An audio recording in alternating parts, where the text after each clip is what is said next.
Son, Holy Spirit. Lord, Father God, so much for everything, Father God. You bless us, Father God. Guide us. Help us, Father God. All aspects, Father God. Thank you for everything, Father God. Thank you for the pusa of Father Jesus. Okay, last before you sleep, please pick up the pieces of paper. So, good afternoon again. Good afternoon, ma'am. So, for today, we're going to are there any absences today? Okay, very good. So, what are our last topic? Previous topic? Yes, that was Tagalog. So our topic last meeting was all about geometric elevation. Okay, thank you. So today our topic is all about central tendency, averages, mean, median, and mode. So first, please read the objectives. This lesson you are expected to find the mean, median, and mode of statistical data. Solve problem involving means, median, and mode, and describe the data using information from the mean, median, and mode. So this afternoon, before we start our lesson proper, I have some questions to you. So do you notice that some of your grades in previous year has the same grade that you get, and when you calculate them all, you can get your mean average, right? Yes, yes. Very good. So in this afternoon, we will be talking about how to get the mean, median, and mode. Okay, going through with our topic, so what do you mean with the word average? Yes, Mr. Padios? So, an average is a number that is typical for a set of. Okay, very good. So, in average, we have mean, median, and mode. So, do you have any idea what are those? Yes, Mr. Ramparang? The type used most often is the mean value. Measures tendency or location. A trend qualified that we mean when we think of as the typical or average score in a data set. By far the simplest but also the less widely used measure of central tendency is mode. The mode is a distribution of the data is simply the score that occurs most frequently. And technically, the median of the data is the value that cuts the distribution exactly in half. Okay, very good. So, do you understand what Ms. Ramparang just said? Yes. Okay, very good. So,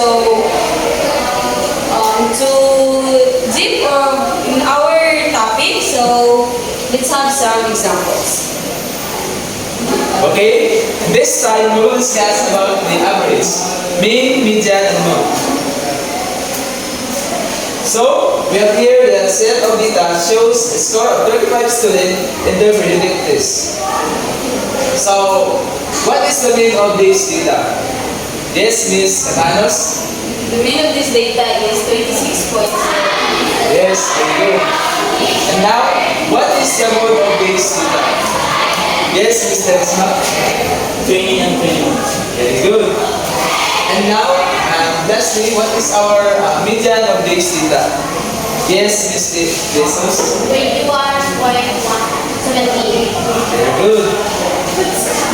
So, that's our answer of this. So now I will group you into two groups, and all you need to do is to find what is being asked. So this will be our activity for this afternoon, and this is for the group 1 and for the group 4. So I will give you 15 minutes to finish your work, and after that, you will choose a group representative to present your answers.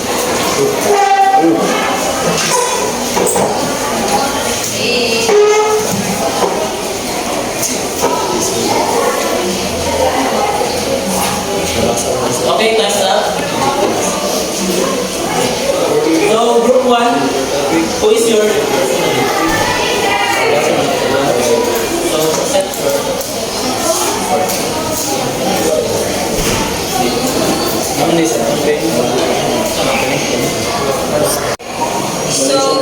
the question that is being asked in our group is what are the mean and the median? So our answer in the first questions are in Barangay Kawayan, the mean is 1,345 and the median is 1,700. And the Barangay Montelegre is the mean is 2,142 and the median is 1,630. That's all. Yes, that is correct. So now, who is the representative of Group 2?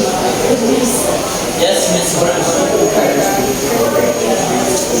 So, good afternoon. The question that being asked to our group is, what information can we get from these values?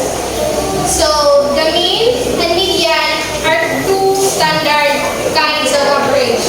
The median is used when it's obvious that the mean would be misleading, and this happens if there are extreme scores.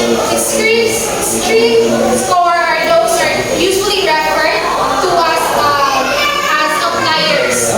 These are very high or very low scores. The mean is affected by extreme score.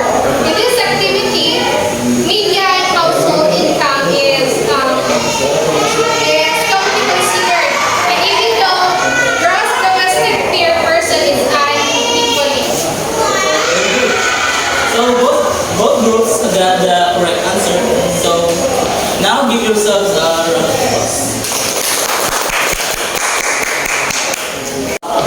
So in this time, we will explore the concept of mean, median, and go through the couple of the problems and assessment presented in this TV. For us to reinforce our understanding about mean, median, and mode. So everybody, please get 1/2 crosswise to answer the following problems. Within 10 minutes.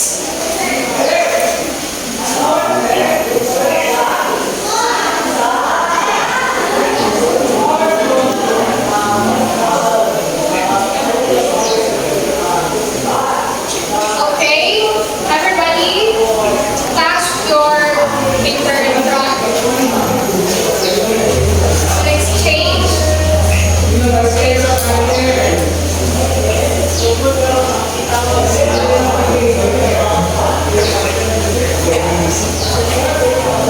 So, number 1, everybody, please read the problem.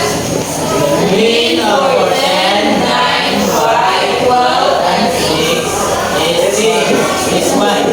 Find possible value of y given that the value are whole number. So, what is your answer, class? 9 or 10. Okay, check. For number 2, everybody, let us read. The mean of 50 numbers is 30, and the mean